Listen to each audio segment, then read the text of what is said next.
Media మిత్రులకు నమస్కారం. నేను మీ రఘునందన్ రావు. 4 రోజుల క్రితం సంగారెడ్డి జిల్లా జిన్నారం మండల కేంద్రం లోపల శివాలయానికి సంబంధించినటువంటి శివునికి సంబంధించినటువంటి విగ్రహం ధ్వంసం జరిగినటువంటి సంఘటనలో మధ్యాహ్నం నుంచి సాయంత్రం వరకు ఒక వర్గం ప్రజల మనోభావాలు దెబ్బతిన్నప్పుడు స్పందించాల్సిన సమయంలో పోలీసులు సరైన సమయంలో స్పందించకపోవడం వల్ల జిన్నారంలో అది ఒక రకమైనటువంటి మత ఘర్షణలకు దారితీసేటువంటి పరిస్థితి నెలకొన్నది.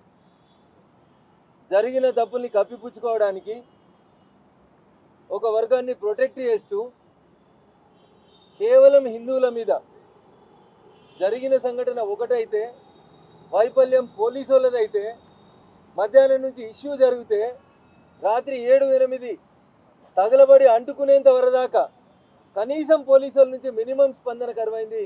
ఇది బాధాకరమైనటువంటి విషయం. మొత్తం అయిపోయిన తర్వాత సంఘటన అంతా అయిపోయినాక రాత్రి వచ్చి 10కి దొరికిర్రే హిందువులు, ఇందులో మంచిగా దొరికిర్రు అని చెప్పి 1, 2, 3, 4 ఎఫ్ఐఆర్లు ఒక సంఘటనలో మీ వైఫల్యం వల్ల మీరు గొడవని సరైన సమయంలో నిలుపుదల చేయలేకపోవడం వల్ల ఒక దగ్గర నుంచి ఇంకొక దగ్గరికి జనాలంతా పరిగెత్తుతూ రాళ్ళు రూపుకునేటువంటి పరిస్థితి వస్తే 1, 2, 3, 4 ఎఫ్ఐఆర్లు నమోదు చేసిర్రు. 4 పేర్లు రాసి అండ్ అదర్స్ అని రాసిర్రు. 2 రోజుల నుంచి జిన్నారం, గుమ్మడిదల, పటాన్ చెరువు చుట్టుపక్కలల్లా ఎవరు కనబడితే వాళ్ళని అర్ధరాత్రి అపరాత్రి అని చూడకుండా పోలీసులు బీజేపీ సింపథైజర్ని హిందూ ఆర్గనైజేషన్స్లో పనిచేస్తున్నటువంటి వాళ్ళని రకరకాలుగా వేధిస్తూ అర్ధరాత్రి అపరాత్రి అరెస్ట్ చేస్తూ ఉన్నారు. మీ తప్పు. అక్కడ శివుడి విగ్రహం ధ్వంసమైన తర్వాత అటువైపు నుంచి మదర్సాకు సంబంధించినటువంటి పిల్లలు వస్తుంటే స్థానికులు అడిగినారు తప్ప కనీసం పోలీసుల నుంచి ఇసుమంతా కూడా చర్యలేదు. ఆ పిల్లల్ని కూడా సేవ్ చేసి తీసుకొచ్చి పోలీస్ స్టేషన్కి అప్పగించింది ఎవరంటే హిందువులే. ఇంత సంయమనంతో మేము పాటిస్తూ ఉంటే, ఇంత సంయమనంగా అక్కడ ఉన్నటువంటి హిందూ బంధువులు పనిచేస్తే ఇప్పుడు ఫలితం ఏమొచ్చింది? 4 ఎఫ్ఐఆర్లు వచ్చినాయి. ఇప్పటికే 19 మంది జైల్లోకి పోయినరు. ఇంకా ఎవరు కనబడితే వాళ్ళని తీసుకుపోయేటువంటి కార్యక్రమాన్ని పెడతా ఉన్నారు పోలీసు వాళ్ళు.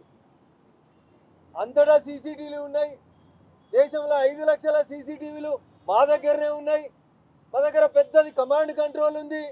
ఏడ చీమ చిట్టుకుమనమా కనబడుతుందని చెప్తారు పోలీసు వాళ్ళు. మరి 2 రోజులు విగ్రహం ధ్వంసం అయితే మధ్యాహ్నం 12 గంటల నుంచి జిన్నారంలో జనం జమగూడుతుంటే రాత్రి 8 గంటలకు సంఘటన అయ్యేదాకా ఎందుకు పోలీస్ అధికారులు ప్రివెంటివ్ మెజర్స్ తీసుకోలేకపోయినారు? అంత అయిన తర్వాత ఇప్పుడు వచ్చి నువ్వు ఫోటోలో కనబడుతున్నావు, రోడ్డు మీద పోతున్నావు అని చెప్పి అక్రమంగా అన్యాయంగా అక్కడ పనిచేసేటువంటి అనేక మంది చైతన్యవంతమైనటువంటి యువకుల్ని అరెస్ట్ చేయడం అనేది దురదృష్టకరమైనటువంటి సంఘటన. ఈ సందర్భంగా నేను జిల్లా పోలీస్ యంత్రాంగం లేదా జిల్లా రెవెన్యూ యంత్రాంగం చేసినటువంటి తప్పుల్ని ఇప్పుడు సాక్షాత్తు డీజీపీ గారికి చెప్పడం జరిగింది. మొదటి కంప్లైంట్ నేను చేసిన దాంట్లో అసలు ఆ మదర్సాలో ఉన్న పిల్లలు ఏ రాష్ట్రం వాళ్ళు, ఏ దేశం వాళ్ళు, రోహింగ్యాలా, బంగ్లాదేశ్ వాళ్ళ, అసలు మెదక్ జిల్లాకి జిన్నారంకి ఏమన్నా సంబంధం ఉందా? ఆ మదర్సాలో ఉన్న పిల్లలు ఏ రాష్ట్రం ఏ దేశం అని కనీసం ఇప్పటికన్నా మీ ఎస్పీ గారు చెప్పగలుగుతారా? ఏం లేదు, ఏం ఎంక్వైరీ లేదు. టోపీ పెట్టుకోగానే మనోడు కూసోబెట్టుకోరు పక్కకు. ఎందుకు ఇయ్యాలదాకా జిల్లా పోలీస్ యంత్రాంగం ఆ మదర్సాలో దొరికిన పిల్లలు లేదా ఉన్న పిల్లలు ఏ ఊరోళ్ళు, ఎవరి వాళ్ళ తల్లిదండ్రులు, వాళ్ళ ఐడెంటిటీ ఏందనేది ఎందుకు ఆలోచించలేకపోయింది? నేను ఈ ప్రశ్న ఎందుకు అడుగుతున్నా అంటే 12 ఏళ్ల నుంచి 20 ఏళ్ల లోపు ఉన్న పిల్లలకి హిందూ దేవుని విగ్రహాన్ని ధ్వంసం చేయాలనే ఆలోచన వచ్చిందంటే వాళ్ళని ఏ రకంగా మదర్సాలలో వాళ్ళ లోపల విద్వేషం రెచ్చగొడుతారో ఒకసారి ఆలోచించాలి. మా ఎస్పీ గారు చూపిస్తారు, కోతి పోయి ఊపింది, విగ్రహం కింద పడ్డది. కోతి ఊపిన 2 రోజులకు విగ్రహం ముక్కలై ఇక్కడ అక్కడ పడింది. ఆ టైంలో ఎప్పుడైతే ఆ విగ్రహం ముక్కలైందనేది హిందూ సమాజం గమనించిందో అప్పుడు ఆ గుట్టపై నుంచి పిల్లలు వస్తున్నారు కిందికి. పిల్లలు ఎప్పుడు పైకి పోయినారు, ఎప్పుడు కిందికి వస్తున్నారు, ముక్కలు ఎట్లా జరిగినాయి అనే విషయంలో మాత్రం నో వీడియోస్. మా మీడియా మిత్రులు మాకు వీడియోలు ఇస్తే అవన్నీ మార్ఫింగ్ వీడియోలు అని చెప్తారు పోలీసు వాళ్ళు. This is the way how the police are investigating. దేశంలో ఇంత అల్లకల్లోలం జరుగుతుంటే మా మెదక్ జిల్లాలో సదాశివపేటలో ఒక సంఘటన జరిగింది. ఇట్లే వినాయకుని విగ్రహం ధ్వంసమైందని అప్పుడు కూడా మేమే కోఆపరేట్ చేసినాం. మెదక్లో బక్రీద్ సందర్భంగా గొడవ అయింది, అప్పుడు కూడా స్థానిక ఎంపీగా నేనే కోఆపరేట్ చేసిన. జిన్నారంలో మా సేవలు అవసరం లేదు పోలీసు వాళ్ళకి, ఎందుకంటే బీజేపీ వాళ్ళని జైల్లో పెట్టాలనుకుంటున్నారు. నేను చాలా స్పష్టంగా డీజీపీ గారికి చెప్పినాను.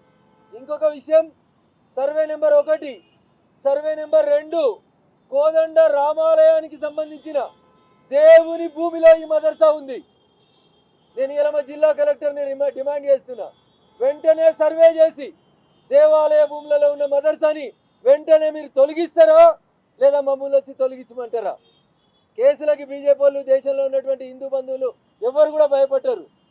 మర్యాదగా చెప్తా ఉన్నాం, పోసానికుంట సర్వే నెంబర్ 1015 1015 సర్వే నెంబర్లో 6 గుంటలు, సర్వే నెంబర్ 1, 2 జిన్నారం కోదండరామ దేవాలయానికి సంబంధించిన భూమి.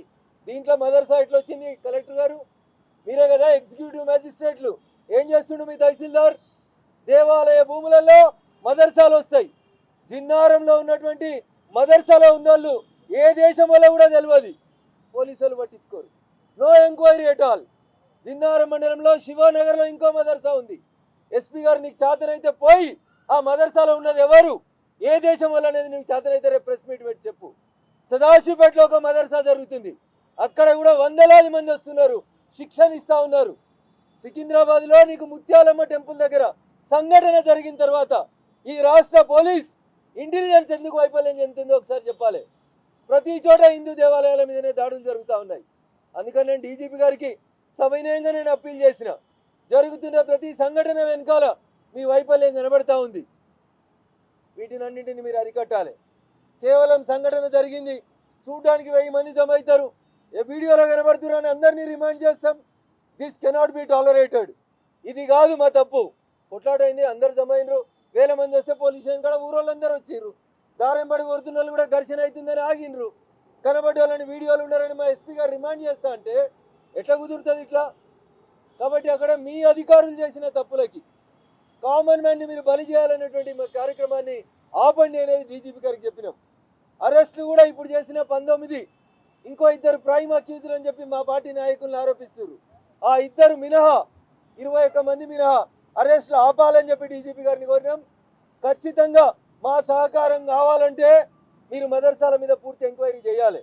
ఒక్క మెదక్ పార్లమెంట్లోనే కాదు, ఈ రాష్ట్రంలో ఉన్న ప్రతి మదర్సాలో చీఫ్ సెక్రటరీ గారు, డీజీపీ గారు, నేను మిమ్మల్ని డిమాండ్ చేస్తా ఉన్నా, ఈ రాష్ట్రంలో ఉన్న ప్రతి మదర్సాలో ఏ రాష్ట్రాల నుంచి వచ్చిన పిల్లలు ఉన్నారు, ఏం ట్రైనింగ్ ఇస్తున్నారు, ముత్యాలమ్మ గుడి దగ్గర నుంచి జిన్నారం శివాలయం దాకా జరిగిన దాడులలో ఎందుకు సంఘటనలు జరుగుతూ ఉన్నాయి, ఇది మీ వైఫల్యం కాదనేది ఒకసారి పోలీస్ అధికారులు ఆలోచించుకోవాలి. అమిత్ షా గారు స్వయంగా మాట్లాడిరని పేపర్లో చూసినాం. హైదరాబాద్లో భాగ్యనగరాన్ని ఖరాబ్ చేస్తూ 70,000 మంది రోహింగ్యాలు ఉన్నారని వార్తలు వస్తున్నాయి. What action the police is going to take? ఏరి పాకిస్తాన్ వాళ్ళ వీసాలు ఏవి, ఎంతమంది ఉన్నారు పాకిస్తాన్ వాళ్ళు, ఎందుకు ఓపెన్గా మాట్లాడతలేరు అనేది ఒక్కసారి నేను ఇలా పోలీసులను అడిగినాను.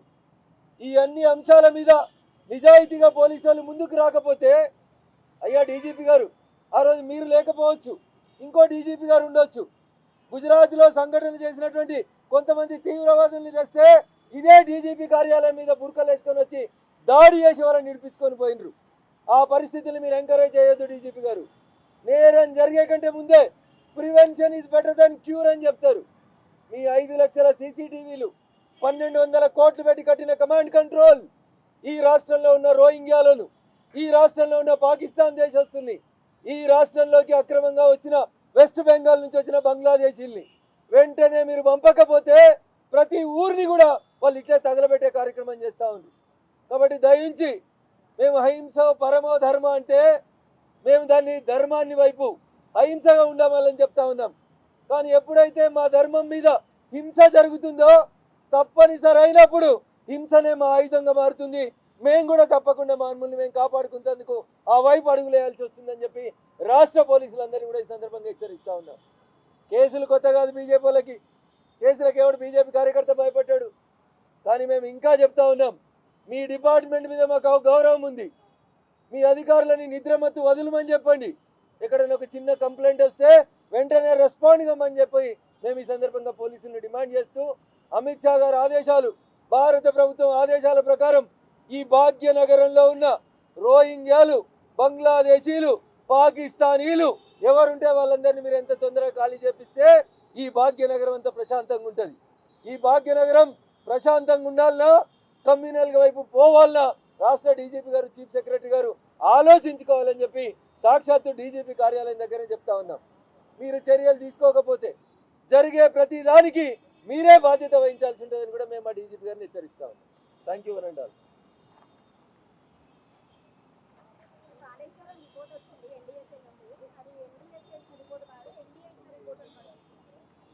దిస్ విల్ డీవియేట్ తల్లి. I come back to you tomorrow. రేపు బీఆర్ఎస్ సమావేశం అవుతుంది కదా, బీర్లు బ్రాండీలు ఇచ్చి, ఎమ్మెల్యే ₹1 కోటి వైట్ మనీ ఇచ్చి, ఎమ్మెల్యేలకు ₹1 కోటి ఇల్లీగల్ మనీ ఇచ్చి జనాన్ని తరలించుకొని పోతున్నారు కదా.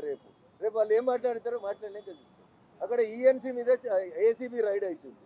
అందులో ఏమైనా దొరికినాయో దొరకలేదో కూడా లెక్కలు తేలుతాయి కదా. రేపు మాట్లాడుకుందాం. Today kindly confine to this issue అండి.